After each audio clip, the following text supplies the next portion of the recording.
Fala, investidor, beleza? Aqui é o Fernando do canal FPS Invest e sejam muito bem-vindos a mais uma análise aprofundada aqui no nosso espaço. Hoje nós vamos destrinchar um balanço que chama muita atenção no mercado, os resultados do primeiro trimestre de 2026 da gigante RD Saúde. A nossa missão aqui não é só passar por cima dos números, tá?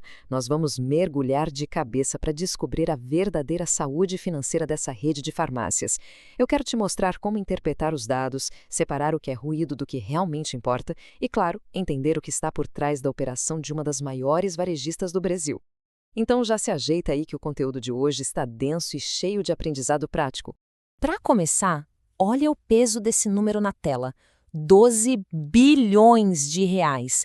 Pensa comigo, a RD Saúde gerou impressionantes 12 bilhões de reais em receita bruta apenas neste primeiro trimestre.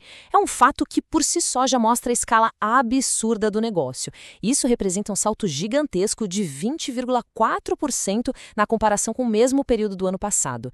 E qual a leitura que a gente faz disso? Bem, no varejo, manter um crescimento acima de 20% ao ano quando você já fatura dezenas de bilhões é um desafio monumental. Na minha visão de analista, isso comprova que a empresa tem uma força de vendas e uma capacidade de execução que pouquíssimas operações no mercado brasileiro conseguem sustentar com tanta consistência. E para a gente não se perder no meio de tanto jargão financeiro e de números complexos, eu estruturei a nossa análise de hoje em 5 grandes blocos. Vamos passar pela expansão física da empresa, depois analisar a receita e o crescimento digital. Em seguida, vamos ver a rentabilidade e o fluxo de caixa, que é onde a gente vê se sobra dinheiro, olhar a dívida e a saúde financeira e, por último, dar uma passadinha nos ajustes contábeis para entender as letras miúdas. Bora lá? Começando pela nossa primeira seção, a expansão física. Afinal, antes de olhar a planilha, a gente precisa olhar para o mundo real. A pergunta que todo investidor deve se fazer aqui é: qual é o tamanho real dessa empresa hoje e será que ela está conseguindo expandir sua fatia de mercado de uma forma rentável? E esse mapa na tela responde exatamente a essa pergunta de uma forma brilhante. Dá uma olhada na capilaridade deles. São 3.614 farmácias espalhadas por 674 cidades do nosso país. O dado que me salta aos olhos aqui é o market share, ou seja, a participação de mercado, 19,6%. Sabe o que isso significa na prática? Que de cada 5 pessoas que compram remédios e produtos de saúde no Brasil, praticamente uma compra na RD Saúde. E o mais interessante é que eles registraram ganhos de mercado em absolutamente todas as regiões do país. Não é um crescimento concentrado só no Sudeste, é uma máquina de expansão nacional. Agora a gente precisa falar sobre um conceito vital no varejo, a fase de maturação. Olha só esses dados. A empresa abriu 68 novas lojas só nesse trimestre e tem uma taxa de erro de fechamento de apenas 0,3%, o que mostra uma precisão cirúrgica na escolha dos pontos comerciais. Mas o pulo do gato é que 25,2% das farmácias ainda estão amadurecendo. Para ficar fácil de entender, imagina que você abre uma padaria. No primeiro mês, quase ninguém conhece, o custo é alto e a receita é baixa. Conforme os meses passam, os clientes fidelizam e o lucro aparece. Isso é a maturação. Ter um quarto das lojas ainda nessa fase significa que existe um potencial de crescimento orgânico já contratado, escondido ali dentro da operação, só esperando essas unidades atingirem a velocidade de cruzeiro.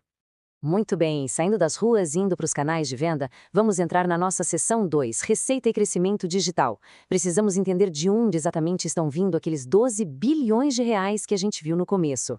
E aqui está uma das transformações mais agressivas do negócio. O digital atingiu 30,2% das vendas totais. Estamos falando de 3,6 bilhões de reais rodando fora do balcão físico, um salto absurdo de 66,4% na comparação com o ano passado.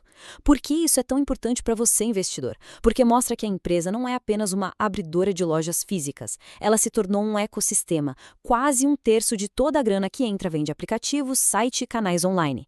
Na minha visão, essa transformação digital é o que vai garantir a sobrevivência e o aumento das margens da empresa no longo prazo, conectando o cliente físico ao ambiente online.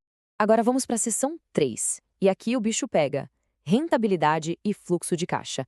Porque cá entre nós, faturar bilhões é lindo, é um ótimo ponto de partida. Mas a gente quer saber se a empresa coloca dinheiro no bolso. Ela opera no azul? Para entender isso, a gente olha muito por uma métrica chamada EBITDA ajustado. Calma, se você é iniciante, eu explico. O EBITDA, traduzindo para o bom e velho português, é o lucro antes de juros, impostos, depreciação e amortização. Basicamente, é uma ferramenta que a gente usa para remover os custos financeiros e os impostos, para ver só a capacidade da operação principal, vender remédios e cosméticos, gerar caixa no dia a dia. É o motor do carro, sem olhar para o custo do IPVA ou do seguro. E olhando o motor da RD Saúde, a gente vê que ele está trabalhando muito bem. O EBITDA ajustado pulou de cerca de 623 milhões no primeiro trimestre de 2025 para mais de 820 milhões de reais agora. É um crescimento de 31,7%. Presta atenção numa coisa, se a receita cresceu 20%, mas o EBITDA cresceu quase 32%, o que isso quer dizer? Quer dizer que a empresa tem alavancagem operacional. Eles estão conseguindo aumentar as vendas sem aumentar os custos na mesma proporção. Isso, meus amigos, é música para os ouvidos do acionista. E aí chegamos na última linha da demonstração de resultados, o lucro líquido. Incorporando já a recente aquisição da 4Bio, a empresa entregou um lucro líquido ajustado de 300 milhões de reais. Isso representa um crescimento de impressionante 69,2%, com uma margem de 2,5%. Você pode pensar, nossa, Fernando, margem de 2,5% é muito baixa. Mas lembra, a gente está falando de varejo. Varejo farmacêutico é um jogo de volume bruto, não de margem gigante. Eles ganham dinheiro no giro rápido dos produtos. E entregar um crescimento de lucro nessa magnitude é uma prova real de eficiência. Vamos então para a nossa quarta sessão: dívida e saúde financeira. Crescer em ritmo acelerado, abrindo lojas e comprando empresas, exige muito dinheiro. Não tem mágica. Por isso, a gente tem que colocar uma lupa no endividamento, para ver se o crescimento é sustentável ou se a empresa está correndo riscos desnecessários. Aqui, nós temos os indicadores-chave de saúde financeira. Fato: a dívida líquida está em 4,18 bilhões de reais. Parece assustador, né? Mas a gente nunca olha a dívida de forma isolada. A gente olha a alavancagem, que está em 1,2 vezes o EBITDA. Explicando de forma simples, imagina que você ganhe 100 mil reais por ano e tem uma dívida de 120 mil. Sua alavancagem é 1,2 vezes. É super tranquilo e pagável, certo? Para uma empresa que cresce como a RD, esse nível é extremamente conservador e controlado. Além disso, o fluxo de caixa livre foi positivo em 285 milhões de reais. Ou seja, mesmo pagando as contas e investindo na expansão, ainda sobrou dinheiro em caixa no final do trimestre. E, finalmente, a gente entra na nossa quinta e última sessão, entendendo os ajustes contábeis. Essa é a parte onde muitos investidores se confundem, porque a gente precisa ir direto nas letras miúdas para entender como certas regras de contabilidade alteram os números finais que saem nos portais de notícias. Se você pegar o relatório da RD Saúde, vai notar que eles falam o tempo todo de números pré-IFRS 16. O IFRS 16 é uma norma contábil internacional que obriga as empresas a lançarem os contratos de aluguel de longo prazo nos seus balanços como se fossem dívidas. E bom, a RD tem milhares de lojas físicas alugadas. Ao mostrar os resultados pré-IFRS 16, a empresa remove esse efeito puramente contábil para mostrar ao investidor a realidade cotidiana do varejo. É uma forma de não distorcer a visão de quanto o negócio principal realmente deve e lucra. Só para você ter uma ideia visual do que estou falando, olha essa tabela de comparação do lucro líquido no trimestre. No padrão contábil pré-IFRS 16, o lucro é de 173,2 milhões de reais. Quando a gente aplica a regra do IFRS 16 com a contabilização dos aluguéis, esse número cai para 159 milhões. É exatamente a mesma empresa ganhando e gastando o mesmo dinheiro na vida real, mas a contabilidade gera números diferentes. Por isso que, como investidor analítico, você sempre precisa comparar maçãs com maçãs para não tomar decisões baseadas em falsas premissas. E isso nos leva à reflexão final deste nosso estudo de hoje. Tendo 25% das lojas ainda em fase de maturação, um crescimento digital gigantesco de quase 70% e mantendo a dívida controlada em 1,2 vezes, até onde vai o fôlego da RD Saúde?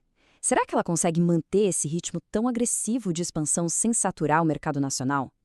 É uma pergunta provocativa e eu quero saber a sua opinião. Bom, pessoal, recapitulando a nossa análise. Vimos uma empresa sólida, com crescimento robusto de margens operacionais, geração de caixa positivo e uma máquina digital começando a ditar as regras. Lembrando sempre o nosso disclaimer obrigatório. Isso não é recomendação de compra ou venda de ações. É um conteúdo 100% educacional para te ajudar a ler o mercado como um profissional. Se essa análise te ajudou de alguma forma a entender melhor a RD Saúde e como ler balanços, deixe seu like aqui embaixo que ajuda demais o canal. Se inscreve no canal do FPS Invest para não perder as nossas próximas análises detalhadas e as melhores sacadas de educação financeira. E não esquece, comenta aqui qual é a próxima empresa que você quer ver analisada nesse formato. Um grande abraço, bons investimentos e até o próximo vídeo.